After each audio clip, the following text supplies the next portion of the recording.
Depois só dá uma conferida lá no som. Amém? Glória a Deus. Quantos receberam o livro Maturidade Espiritual hoje pela manhã? Quem recebeu? Quem ainda não recebeu o livro? Está no grupo, tá? Então, se você não recebeu, é porque você não prestou atenção no grupo hoje de manhã. Mas eu mandei para a maioria no privado. Os que estão na minha lista de transmissão receberam no privado. Esse livro que eu passei, Maturidade Espiritual, tem 3 anos que eu escrevi esse livro. 3 anos? Tem mais, né? Tem uns 4 anos que eu escrevi esse livro. E livros são como filhos. Livros são como filhos. A diferença é que no livro a gente tem a opção de fazer nossas escolhas. E com o filho não. Do jeito que vem madeira verde para a gente ir trabalhando, né? Lapidando para que se tornar aquilo que a gente deseja que seja. E eu entendo que Deus tem os seus tempos e Ele tem as suas maneiras de fazer as coisas acontecer. Obrigado, Deus. E nós guardamos esse livro durante muito tempo. Eu tive dinheiro para publicar, mas sabe quando você vai fazer e Deus não deixa? O coração trancava. E eu dizia, eu não vou fazer isso não vou publicar agora não. Fiquei segurando. E quando foi esse ano, o Espírito Santo começou a mexer meu coração para a gente lançar o livro, Maturidade Espiritual. Mas não só lançar o livro. Nós usamos esse livro primeiro como um treinamento local, para a gente aqui, igreja.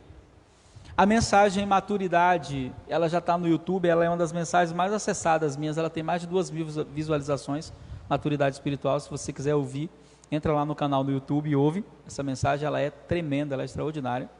Que ela é um pouquinho do livro, um capítulo do livro, na verdade. E qual é a ideia? Nós passamos o livro para você, ele ainda está cru, ainda tem alguns erros de português. Primeiro nós passamos para os pastores, no mês de janeiro, os pastores e o pessoal da equipe de liderança leu o livro, fez os resumos, e agora nós vamos começar a ruminar esse livro. Então o livro está lá, eu quero que todos leiam o livro até o final de março. Então você tem mais de um mês para ler o livro, e durante esse período nós vamos falar dos capítulos do livro. E nós vamos falar um pouco sobre a importância do crescimento espiritual. A importância de crescermos espiritualmente. É interessante isso porque nós não olhamos muitas vezes a vida espiritual com os mesmos olhos que nós olhamos a vida natural. Mas na vida natural o crescimento ele é sem você perceber. Acontece o crescimento, né? Mas mesmo na vida natural, você entende que o crescimento natural pode estar desalinhado do crescimento emocional. Tem pessoas que têm 30 anos e têm uma cabeça de menino. É chamada pela psicologia a síndrome de Peter Pan. Não cresce nunca. Então pode crescer, cabelo pode ficar branco, cabelo branco é experiência, nem sempre. Tem muita gente de cabelo branco que só faz coisa errada. Então não tem nada a ver com experiência. Então, assim como o crescimento emocional necessita de investimento, o crescimento espiritual também. E aí eu quero ler Efésios 4:15 com vocês. E a primeira ministração de hoje, né? Crescimento espiritual é desejo de Deus, ou seja, Deus deseja que os seus filhos cresçam espiritualmente. Amém? Deus deseja que os seus filhos cresçam espiritualmente. Efésios 4:15. O capítulo 4 de Efésios é voltado para o crescimento integral da igreja. É o capítulo que fala dos ministérios. É o capítulo que, essa fala que nós vamos ler, ela está inserida no capítulo 4, começando no versículo 11, quando fala que Deus deu à igreja apóstolos, profetas, evangelistas, pastores e mestres, e o propósito pelo qual Deus deu esse ministério foi levar a igreja a crescer. Esse foi o propósito principal. Então, uma igreja que entende isso, ela vai alcançar maturidade espiritual, tanto a nível pessoal as pessoas, como a nível coletivo, que é consequente. Mas o texto diz assim: antes, seguindo a verdade em amor, cresçamos em tudo, naquele que é a cabeça, Cristo. Amém? Esse texto ele é muito poderoso, porque primeiro ele diz que para nós crescermos, o primeiro passo para nós crescermos é nós seguirmos a verdade. Mas não seguir a verdade apenas, seguir a verdade em amor. Qual é a diferença entre seguir a verdade e seguir a verdade em amor? É que quando você apenas segue a verdade, você se torna um religioso. Você começa a usar a verdade para ferir pessoas. Você começa a usar a verdade para machucar pessoas, para mostrar que você é melhor que as outras pessoas. Mas quando você segue a verdade em amor, você se torna a verdade que você quer que as pessoas sigam. Vou repetir. A diferença é que quando você segue só a verdade, sem amor, você começa a usar a verdade para ferir pessoas. Você se torna um religioso, você usa a verdade para provar que você tem a verdade. Mas quando você segue a verdade em amor, você faz o que a verdade fez quando esteve encarnada aqui. E quando a verdade esteve encarnada aqui, porque a verdade não é uma doutrina, a verdade não é um ensinamento, a verdade não é uma filosofia, a verdade é uma pessoa. E essa pessoa se chama Cristo. Ele disse: eu sou o caminho, a verdade. Tem uma frase aí fora, que é uma frase que abre parêntese para muitas dúvidas e até para o ateísmo, que diz assim: toda verdade é relativa. Quando se fala das verdades humanas, isso é uma verdade. Mas quando nós falamos de Jesus, a verdade de Deus para nós, ele não é relativo, ele é único, ele é exclusivo e ele é totalmente correto. Ou nós nos enquadramos a ele, ou a gente vai viver na mentira o resto da vida dentro da igreja. Então, quando Paulo diz aqui, olha, sigamos a verdade em amor, e aí ele fala algo muito importante: cresçamos em tudo naquele que é o cabeça. Cresçamos no ministério, cresçamos em tudo, crescimento em tudo. E quando nós vamos pensar sobre isso, você vai ver que, como eu falei aqui na ministração alguns dias atrás, o número de evangélicos cresceu demais no Brasil. Segundo nós ouvimos agora no Café do Espiritual, que segundo o censo do IBGE, a gente meio que acredita totalmente, ou não acredita, né? Mas fica assim. Hoje os católicos são cerca de 50% da nação. Há 25 anos atrás, 25 não, há 35 anos atrás, 80 por ali, os católicos eram 98% da população. Hoje os católicos são cerca de 50%, os evangélicos cerca de 34%, e juntando todas as outras religiões, eles ficam aí na minoria. A diferença entre eles e a gente é que eles são poucos, mais barulhentos, né? E às vezes a gente é muito, mas é omisso em tudo. E esse crescimento evangélico total que tem acontecido, ele vem carregado de muitos problemas. Por quê? Porque a maioria dos pastores e líderes hoje, eles confundiram o crescimento numérico com o crescimento espiritual. Dois erros que nós não podemos cometer quando nós falamos de crescimento. O primeiro deles é de nível pessoal e o segundo é de nível coletivo. O erro de nível pessoal é a pessoa confundir avanço ministerial com crescimento espiritual. O que é avanço ministerial? É quando você sai dos bancos e vem aqui para frente. Então a pessoa que já está na frente com o microfone na mão, ou que já é obreiro, ou que já é pastor, ou que já é qualquer coisa na igreja, ele diz assim: eu sou uma pessoa madura espiritualmente. Não é não, viu? Nada a ver. Não é. Não é a minha posição dentro da igreja que define a minha estrutura espiritual. Nunca foi. Então a gente tem essa confusão de colocar, por exemplo, o nosso tempo de igreja como sinalizador de crescimento. Eu já tenho 20 anos de crente. Já tenho 30 anos de crente. Sempre que eu conto isso, eu me lembro de uma experiência que eu tive quando eu completei 15 anos servindo ao Senhor. Até os 15 anos eu comemorava todo ano, parei de comemorar nos 15 anos. Porque eu tive uma experiência muito marcante com Deus, né? É muito fácil a gente se tornar religioso, sabia? Todos os religiosos, eles têm boa intenção, mas não é a intenção certa. Às vezes a boa intenção não significa que é a intenção certa, amém? A gente tem que saber fazer a diferença entre boa intenção e intenção certa. Tem muita gente boa, que ama você, que com boas intenções vão tentar te tirar da intenção certa. Gente boa, gente que gosta de você. E eu me lembro que eu com 15 anos, assim, fiz 15 anos na fé, né, e disse assim: Deus, obrigado por esses 15 anos na tua presença, 15 anos te servindo, 15 anos aqui. E aí o Espírito Santo disse para mim assim: quem falou para você que é 15 anos? Aí eu, como não é 15 anos? Se eu me converti em tal época, e já estamos em tal ano, é 15 anos. E aí a resposta de Deus para mim naquele dia mudou todo o meu conceito. Ele disse: eu só conto os anos de fidelidade.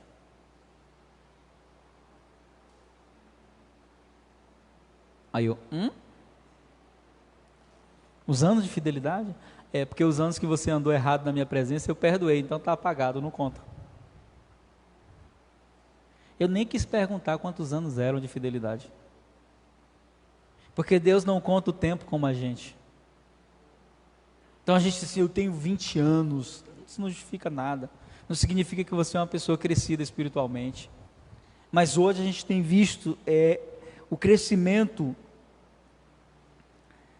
avassalador em algumas comunidades. Existem comunidades inteiras que, quando Deus olha, a sensação que eu tenho quando Deus olha para alguns lugares assim, é a mesma sensação que você tem quando entra numa creche. Alguém já visitou uma creche assim, só para visitar? Gente, é uma coisa linda, é uma creche. Tudo organizado, ninguém briga com ninguém, as crianças tudo se respeitam, ninguém toma um brinquedo do outro. Nossa, pensa num silêncio, é uma creche. Gente, pensa num negócio ordenado, é uma creche. Você vê lá, ninguém dá trabalho para as professoras, na hora de comer todo mundo vem certinho, a professora diz: hora de comer, eles vêm, tá bom, professora. É assim? Como é uma creche? É um jogando brinquedo no outro, é um querendo brinquedo, ele tem o brinquedo dele, às vezes o brinquedo dele é melhor que o do outro, mas o dele não serve, o que serve é o quê? O do outro. Aí quando o outro não dá, ele joga o brinquedo por cima da cara. É ciúme, é concorrência, é competição. Isso é uma igreja quando não cresce espiritualmente. Acho que Deus olha e vê assim, ele diz assim: isso é uma creche, um negócio desse. Porque nós amamos os nossos filhos, sim ou não? Vem cá, Joaquim, traz Joaquim aqui. Joaquim, cadê Liz? Está dormindo, Liz, né? Liz está dormindo. Está aqui, Joaquim. Lindo. Quanto tempo tem? 4 meses. Imaginou daqui a um ano, está desse tamanho? Mesma coisa. 5 anos, desse tamanho. Vocês querem isso? Mas vocês não amam essa fase dele? Não é linda? Né? Algum pai que ama o seu filho vai querer que o filho não cresça? Nem Deus. Deus ama cada fase da nossa vida espiritual, mas Ele espera que a gente cresça, porque se nós não crescermos, sabe o que vai acontecer? Nós seremos anormais, ou fora do padrão de Deus para nós. Joaquim já está correndo aí, né? Diga glória a Deus, Joaquim. Obrigado. Então, eu não quero, cada fase da vida dos nossos filhos é muito, muito interessante. Mas todos os pais querem que os seus filhos cresçam. Deus não é diferente. Deus se alegra na fase do nosso primeiro amor. Deus se alegra quando a gente ganha a primeira vida para Jesus. Tem gente que nunca deu essa alegria para Deus com 10 anos de crente. Deus se alegra quando pela primeira vez a gente vai lá e fala dele para alguém. Deus se alegra quando Ele vê o batismo no Espírito Santo acontecendo na nossa vida. Deus se alegra no nosso primeiro momento de arrependimento sincero, e Ele vai se alegrando em cada etapa, mas a alegria do coração de Deus é ver os seus filhos crescendo. E nós vivemos em uma época da igreja onde isso, irmãos, tem sido esquecido. Porque hoje todas as estratégias que se buscam, as igrejas buscam, os pastores buscam, são estratégias de crescimento numérico. Por quê? Porque quanto mais cheia a igreja, mais significa de que eu sou um pastor bem-sucedido. E essa não é a verdade. Se você for olhar os grandes ministérios de sucesso da Bíblia, a maioria desses homens terminaram só. Paulo foi um deles. E Paulo consegue contar nos dedos quem estava com ele no fim. Ele começa a dizer lá na sua última carta: fulano me abandonou, fulano amou o mundo mais do que a Deus, fulano fez isso, só está comigo Tito, fulano, só esses estão comigo. Porque esses homens, eles eram filhos espirituais de Paulo. Eles carregavam o DNA espiritual dele. Eles tinham recebido um discipulado diferente e tinham crescido. Então nós temos visto hoje que existe uma preocupação muito grande com o crescimento numérico. Por quê? Existem duas perguntas que definem muito bem o que eu estou falando. Uma é quando o crente conhece o outro. Quando o crente conhece o outro, a primeira pergunta que ele faz é: de que igreja você é? Dependendo da resposta que você dá, ele define se ele trata assim ou assado. Mas um pastor, quando conhece o outro, ele não pergunta isso não. O pastor, quando conhece o outro, a primeira pergunta que ele faz é: quantas pessoas tem na sua igreja? E você sabe que a maioria dos pastores mentem, né? Porque eles não contam cabeça não, eles contam os dentes do povo. Ele diz: tem uns 800. Quando você vai ver, não tem 80. Eu nunca me preocupei com isso. Como eu viajo muito e às vezes prego em igrejas, em todos os lugares, e as pessoas olham assim, eu ministrando meu ministério, então elas vêm empolgadas, às vezes assim: quantas pessoas tem na sua igreja? Eu digo: pessoas tem muitas, agora discípulos tem alguns. Alguns, porque pessoas tem em todo lugar. Tem no estádio de futebol torcendo por um time, tem no show. Pessoas não justificam ministério. O que justifica ministério é discipulado verdadeiro. É pessoas tendo sua vida transformada, se tornando semelhantes a Jesus, no seu caráter e na sua manifestação de poder. Isso é discipulado. Então nós temos tido isso, temos visto isso como uma preocupação constante. E a maioria das pessoas dentro da igreja, escute o que eu vou falar para você. Eu digo isso por experiência própria. A maioria das pessoas nunca ouviram falar do propósito eterno de Deus. Você sabia disso? Primeira vez que eu ouvi falar do propósito eterno de Deus, eu já era pastor. Eu nunca esqueço o dia. Sabe quando aquela mensagem pegou você? Bam! Entrou. O cara foi pregar na nossa igreja, culto de jovens. Pastor Oséias. Levou um quadro, nunca tinha visto ninguém levar uma lousa para a igreja para pregar. Levou uma lousa, botou na frente, falou: gente, eu queria falar hoje para vocês sobre o propósito eterno de Deus. Já me chamou a atenção o tema, né? Sempre fui estudioso da palavra. Aí ele começou fazendo algumas afirmações que foram verdadeiras dinamites lançadas no meu entendimento. Primeiro dinamite que ele lançou assim de cara, sem fazer rodeio, sem fazer curva, sem dar seta, sem nada, já foi jogando, buf.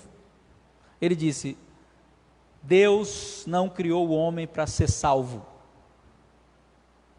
Imagine você ouvindo a vida inteira que a proposta e o maior presente que Deus pode dar para o homem é a salvação. Imagina você passar a vida inteira ouvindo isso. Imagina você passar a vida inteira acreditando que a salvação é o propósito. Que ser salvo está acima de qualquer coisa na terra. De que a salvação é o plano. Nunca foi. Quando ele falou isso, né? Até porque a gente aprendeu a pregar o evangelho, dizendo para as pessoas assim: aceite Jesus para ir para o céu. E acabou a mensagem. Aceitou para ir para o céu, a gente faz aquela festa, tá salvo, e deixa largado aí, agora se vira nos 30 aí. Fazer isso é a mesma coisa de um pai gerar um filho e jogar para o mundo criar. Não vai sobreviver. Mas a igreja se acostumou a isso, né, Eri? Está cochilando? Acorda, irmão, fica em pé, dá umas cambalhotas assim, né, dá uns mortal. Então, não tem lógica você fazer isso, você fazer dessa maneira, acreditar que a salvação é o tudo. Aí o cara já começa dizendo, Deus não criou o homem para ser salvo. Aí eu, como assim? Mas quando você está com a mente condicionada a um paradigma, você não pensa, você quer contra-argumentar. Sempre que alguém fizer uma afirmação, por mais absurda que seja, ouça, analise, tire as conclusões, depois fale. Porque se você reagir de acordo com o que você acredita, você vai continuar com a mente paralisada naquele entendimento. Quando eu ouvi, eu já fiquei assim, né, antenado, mas falei, ele vai ter que explicar o que ele está falando, né? Como é que Deus não criou o homem para ser salvo? E aí ele leu Efésios capítulo 1, versículo 3 e 4, versículo 4 e 5, que diz que Deus nos conheceu antes da fundação do mundo e nos criou para ser santos, não para ser salvos. Se eu afirmo que Deus criou o homem para ser salvo, eu tenho que afirmar que Deus criou o homem para cair. Que a queda do homem foi plano de Deus, e isso não é verdade. Nunca foi. Deus não criou o homem para ser salvo, Deus criou o homem para ser, vamos ler, Efésios capítulo 1. O grande problema de eu falar sobre o propósito eterno de Deus, sabe qual é? É que eu me empolgo e não vou pregar a mensagem que eu ia pregar. Você acredita que a minha mensagem favorita de tudo que eu prego é o propósito eterno de Deus? Se eu pudesse, eu fazia igual o meu querido pastor Jaime Mitian, que é um argentino, que ele só prega sobre o propósito eterno, dedicou a vida para pregar sobre isso. Se eu pudesse, faria isso, mas Deus me... Mas Efésios 1,4 diz assim, como também nos elegeu nele, antes de quê? Ou seja, não existia nem mundo, não existia nem você, e Deus então te elege, eleição, para que fôssemos salvos, santos, para que fôssemos santos e irrepreensíveis diante dele em amor. Esse é o propósito. Deus te criou para ser santo. Por que Deus te criou para ser santo? Porque o filho dele, Jesus, é santo. Aí Romanos 8, vamos lá para Romanos rapidinho, o versículo que a gente mais conhece, Romanos 8, 29, Romanos 8, 29 diz assim, porque o que antes conheceu, também os predestinou para serem conforme a imagem do seu filho, a fim de que ele seja o primogênito entre muitos irmãos. Amém? Então o que esse texto está dizendo? Está dizendo o seguinte, antes de haver queda, antes de haver qualquer plano de salvação, já existia um propósito.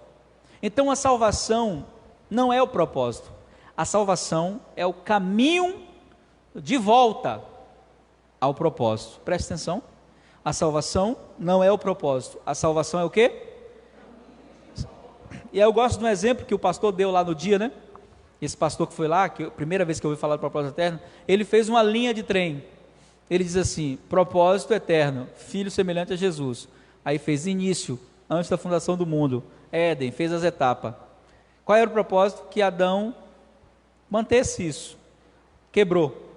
O trem saiu da linha. E depois que o trem saiu da linha, fez o que todo trem faz quando sai da linha. Fez o quê? Um estrago destrutivo na imagem de Deus no homem. Isso foi sendo destruído. Para Deus trazer o homem de volta, o que Deus fez? Deus colocou uma emenda na linha. E essa emenda na linha é Cristo. Amém? Ele entra na história e nos traz de volta para o propósito. E qual é o propósito que ele nos traz de volta? Ser um filho semelhante a Jesus. Então muitos filhos de Deus, se você perguntar para ele assim, qual é o propósito de Deus para a sua vida? Deus me chamou para ser pastor. Não foi, não. Deus me chamou para ser apóstolo. Não foi também. Deus me chamou para ser levita. Aí dá vontade de dizer assim, levite aí para eu ver, né? Deus me chamou para ser evangelista, profeta. Não. Esquece isso. O propósito eterno de Deus é que você seja um filho semelhante a Jesus. Funcionar como apóstolo, como profeta, como pastor, como mestre, como evangelista, acrescenta ou está dentro daquilo que Deus estabeleceu. Amém? Mas não é o propósito, nunca foi. E quando eu entendo isso, preste bem atenção nisso que eu vou falar agora, porque isso é importante, amém? Muitas pessoas, por não entenderem que o propósito é ser um filho, eles não estão satisfeitos com isso. Eles não estão felizes por serem filhos de Deus, sabia disso? Eles acham que ser filho de Deus é muito pouco, que a realização ministerial dele, que a realização espiritual dele vai vir quando ele tiver um cargo na igreja. Meu irmão, deixa eu te falar uma coisa, se o fato de você ser filho de Deus não te alegrar mais que tudo nessa terra, você nunca encontrará um propósito dentro da igreja. Porque quando Jesus sai das águas em Mateus capítulo 4, a aprovação do céu acontece assim, ó: esse é o meu filho amado, em quem me comprazo. Só que Jesus não era só o filho de Deus, Jesus funcionava nos 5 ministérios. Jesus aparece como profeta, lá no capítulo 4 do livro de João, a mulher diz: vejo que és o quê? Profeta. Jesus aparece como evangelista, ele mesmo se declara evangelista em Lucas, quando ele diz: o Espírito do Senhor está sobre mim. Jesus aparece como pastor, ele diz: eu sou bom pastor. Jesus aparece como mestre, era a maneira como ele era mais chamado, era mestre. E Jesus é considerado o apóstolo da nossa fé, conforme Hebreus 3:1. Ele é o apóstolo da nossa fé. Mas Jesus nunca usou nenhuma dessas funcionalidades como motivo de glória. Sabe o que eu percebo às vezes dentro da igreja? Quando eu comecei a trabalhar com cura interior, e a gente começou a tratar de complexos, a primeira coisa que a gente começou a aprender foi que todas as pessoas que têm complexos de inferioridade, elas gostam muito de título. Toda pessoa que tem complexo de inferioridade, ela gosta muito de quê? De título. Então ela namorou com um rapaz, aí ela diz assim: namorei com um advogado. Ele não tinha nome não, é? O nome dele é advogado, é? Não, minha filha está namorando com um médico. E como é o nome do médico? Não sei não, é médico. Quando você vê alguém colocar título antes de nome, tem problema emocional.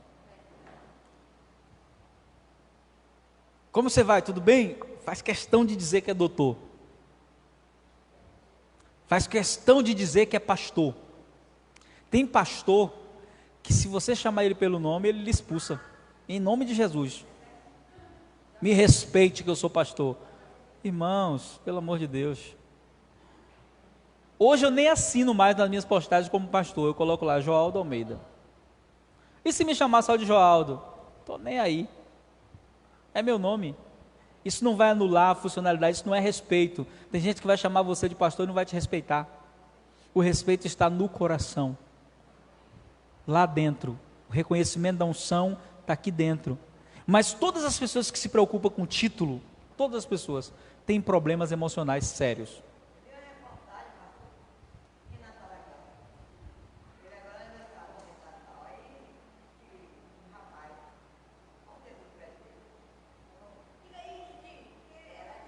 Aham.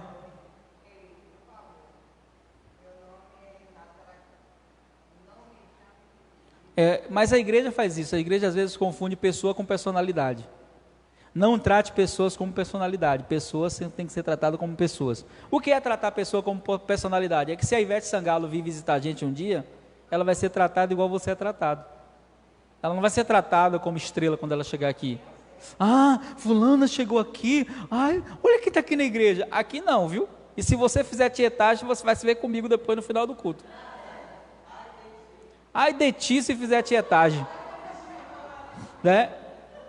Eu fui chamado para orar na casa de uma pessoa muito famosa, não vou falar porque a gente está transmitindo ao vivo, mas vocês sabem quem é, né? Uma pessoa muito famosa. E essa pessoa é uma pessoa que tem visibilidade total no Brasil, uma pessoa muito famosa. E a pessoa que me convidou disse assim: eu estou convidando você para orar na casa dela, porque eu sei que você não vai chegar lá e vai ficar espantado. E realmente foi assim. Só que os meninos que estavam comigo, quando chegou na casa da pessoa, a pessoa não estava, a gente começou a orar pela mãe dela e tal. Só que enquanto estávamos conversando com a mãe dela, ela chegou. A reação dos meninos que estavam comigo quando a pessoa chegou, né? Fulana. Eu olhei para eles assim com a cara de quem disse assim, tome vergonha na cara e se comportem. Olhei para eles assim, fiquei olhando. E aí ela sentou na mesa, começou a conversar com a gente, e eu tratei ela como uma pessoa comum. Falando de Jesus para ela, falando da palavra de Deus para ela. Ela contra-argumentou algumas coisas que eu falei, não teve rodeio não. Não, porque eu acredito que todos os caminhos levam a Deus. Eu falei, engano seu. Isso não é verdade não. Todos os caminhos não levam a Deus. Isso é mentira. Quem te falou isso te enganou. Só existe um caminho que leva a Deus. E esse caminho é o próprio Deus. O nome dele é Jesus. Ah, mas você não acredita que Deus está presente nas outras religiões? Eu falei, não da maneira certa. Ele pode até estar presente na intenção de fé, mas da intenção prática de verdade, Deus só se revela aonde Cristo é o centro da fé. Ah, não concordo com isso, problema seu, mas é o que está escrito e eu fico com o que está escrito, porque o que está escrito vale mais do que aquilo que eu acho. Amém? Então, isso é importante a gente entender. E nós precisamos entender, mas hoje, por que existe isso, né? Tem alguns pastores que eles vão chegar em alguns lugares, alguns pastores, já vi gente assim, que para chegar, ele só entra depois que o louvor termina, e ele entra pelo fundo, e ele antes de sair, manda todo mundo fechar o olho, e sai sem ninguém ver, porque ele não quer ser tocado. Isso não é pastor, nunca foi. Sabe por que não é? Porque a centralidade do ministério é o serviço ao próximo, às pessoas. Se alguém se diz pastor, mas é intocável, cuidado com esse homem, ele é mais uma estrela do que um pastor, e toda estrela que tenta brilhar onde Jesus é o sol da justiça, vai cair, não vai ficar de pé. Foi assim lá na glória, quem quiser brilhar diante do sol da justiça, vai cair, não vai ser diferente aqui na terra não. Mas quando nós falamos de crescimento espiritual, a ideia é essa, é levar pessoas a entenderem, que quanto mais você cresce em Deus, sabe o que acontece? O sinal de que alguém está crescendo espiritualmente, não é nossa, você está crescendo muito, você está pregando tão bem, nossa, como você está crescendo, nossa, agora antigamente você fazia o louvor, ninguém nem sentia nada, agora você está fazendo o louvor, a gente sente a unção, não é? Nossa, você está crescendo demais, quando eu converso com você, não, isso não é sinalizador de crescimento espiritual. Sabe quais são os sinalizadores de crescimento espiritual? Você está crescendo espiritualmente, você se torna mais servo. Você está crescendo espiritualmente, você se torna mais humilde. Você está crescendo espiritualmente, você se torna mais disponível para o reino de Deus. Você está crescendo espiritualmente, você não tem mais desculpa para não fazer as coisas para Deus. Crescimento espiritual não é justificado pelas obras que eu faço, mas pela disposição do meu coração em servir, em ter humildade, em não receber a glória. Não receber a glória é de Deus, a glória é de Deus, a glória é de Deus. E se nós não começarmos a pensar dessa maneira, a gente vai transformar a igreja em palco, irmãos. Igreja em palco, como virou em muitos lugares. Então, outro dia eu postei um vídeo, né, lá, desses que a gente está postando curtinho, e aí uma pessoa falou para mim assim, o senhor é fantástico. Falou lá na postagem, né? O senhor é fantástico. Eu entendo a intenção do coração da pessoa, mas eu não deixo essas coisas progredirem. Então eu disse assim, na nossa igreja eu ensinei que todas as vezes que eu termino de pregar uma boa mensagem, os meus discípulos devem chegar para mim e dizer, pastor, você não está com nada, mas Jesus está com tudo. Por que isso, irmãos? Porque nós precisamos aprender a manter o nosso coração alinhado com Jesus. E quando nós falamos de crescimento espiritual, se você não entender isso, que ser filho de Deus é a maior posição espiritual que você pode ter. Pastor, você se sente realizado no seu ministério? Eu nunca busquei realização ministerial. Mas se você me perguntar, pastor, você se sente realizado como discípulo de Jesus? Eu me sinto. Sabe por que eu me sinto? Porque eu recebi o maior dos tesouros. Sabe qual é o maior dos tesouros? Ser filho amado dele. Olha, não tem nenhum lugar que eu possa chegar na minha vida ministerial, não tem nenhuma posição que eu possa alcançar na minha vida ministerial que substitua essa alegria. Por isso eu não tenho frustrações. Você não tem frustração ministerial, não? Eu não. Pelo contrário. Pelo contrário, se tem alguém que está realizado, sou eu. Por quê? Porque aquela voz que disse assim, ó, tu és o meu filho amado, quando essa voz disse isso, Jesus não tinha curado ninguém. Quando essa voz disse isso, Jesus não tinha pregado para ninguém. Quando essa voz disse isso, Jesus não tinha expulsado nenhum demônio. Sabe por quê? Porque Deus não te abençoa, nem te ama, nem te aprova pelo que você faz. Ele te abençoa, Ele te ama, Ele te aprova pelo que Cristo fez por você. E Cristo te tornou filho. Tem herança melhor que essa? Tem tesouro melhor que esse?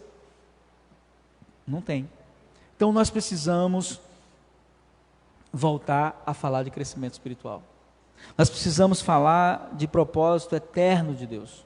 Se nós mantermos esse entendimento, queridos, nós vamos descobrir. Você vai ver que a maioria das pessoas que estão afastadas da igreja hoje, os desigrejados, ou aqueles que estão mesmo afastados da comunhão totalmente de Deus, são pessoas que tinham expectativas erradas no Evangelho.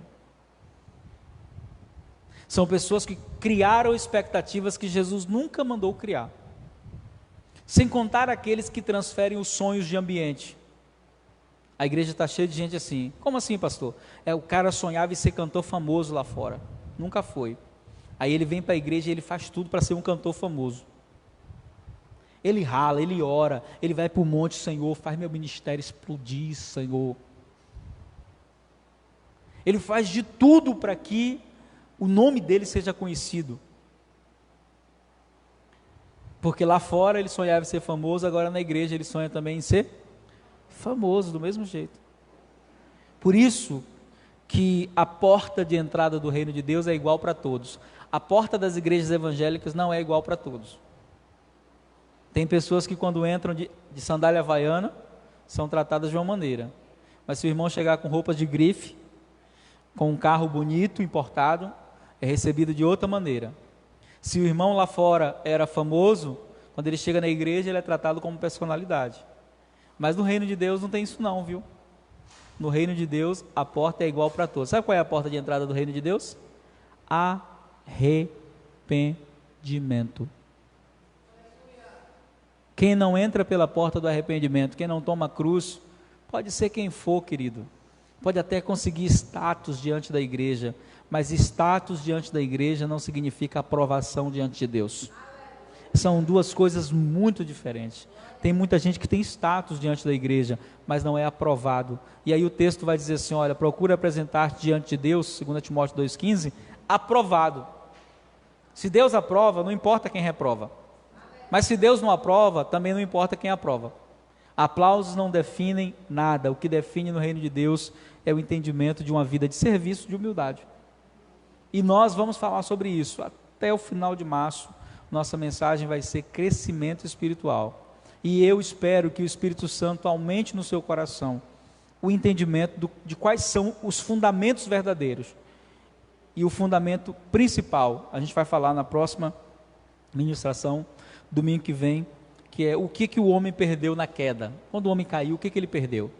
A gente vai falar disso, vamos falar de identidade, vamos falar da nossa natureza como filho de Deus e a importância do que Deus está fazendo. Meu conselho é que você leia o livro Maturidade Espiritual, uma vez, duas, é um livro muito fácil de ler, porque você lendo, você que congrega aqui, você vai me ouvir pregando. Não é assim, Luiz? Luiz, parece que eu estou ouvindo o senhor pregando. Leia, acompanhe, ouça, né? Grava, sei lá, ou eu quero que essas verdades entrem no seu espírito. Vocês estão sendo privilegiados porque vocês são as nossas primícias. Então as primeiras pessoas a receber o livro estão sendo vocês. Depois esse livro vai ser vendido para as pessoas, mas até lá as pessoas vão ter que ouvir aqui, pela internet, acompanhando. E eu quero que você entenda que Deus quer que você cresça espiritualmente. Nós não podemos mais viver com meninice. Como diz Paulo em Efésios 4, não podemos mais ser meninos, levados em roda por qualquer vento de doutrina. atraído pelo engano de homens que enganam mesmo, fraudulentamente, usando o evangelho. Então a maioria das pessoas que estão hoje fora da igreja, escute o que eu vou lhe falar, elas estão fora da igreja porque elas criaram expectativas que Deus nunca mandou elas criarem, dos homens, no sucesso, na resposta às orações. Eu quero que Deus faça isso, eu quero que Deus faça aquilo, como se Deus fosse um garçom que a gente chama e ele vem na hora que a gente quer. Não é assim. A ideia de Deus para nós como filhos é que nós venhamos crescer espiritualmente, porque quanto mais o filho cresce, preste atenção, para finalizar, isso aqui é forte, tá? Quanto mais o filho cresce, mais responsabilidade ele recebe de Deus.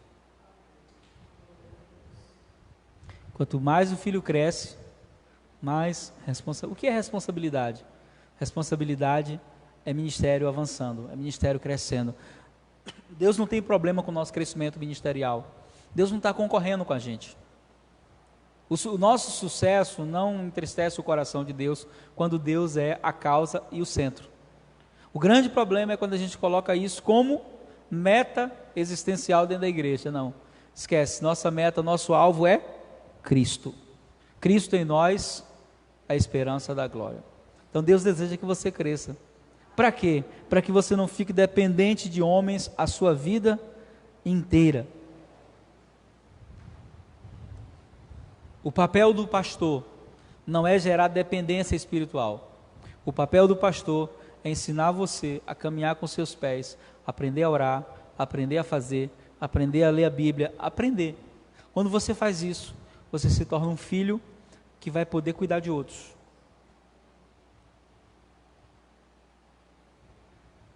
Quando a pessoa não quer crescer espiritualmente, ela inventa milhares de desculpas. A gente vai falar um pouquinho semana que vem também das causas, do porquê as pessoas não crescem, mas eu quero que você entenda isso. Chegou o tempo de crescer. Olha para esse irmão aí que diz assim: chegou o tempo de crescer. Amém? Esquecendo as coisas que para trás fica, prossigamos para o alvo, e o nosso alvo é? Fica de pé para a gente orar em nome de Jesus.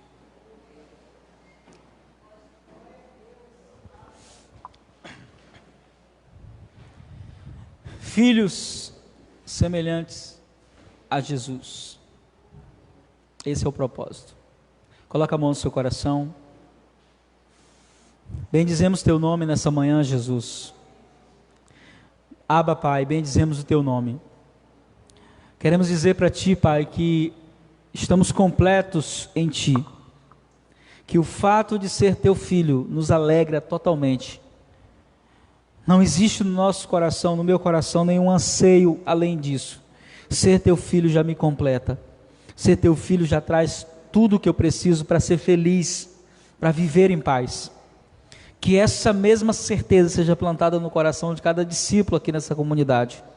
Que essa mesma certeza seja plantada no coração de cada filho teu. Não deixe que os nossos olhos sejam cegos por aquilo que não é o Senhor.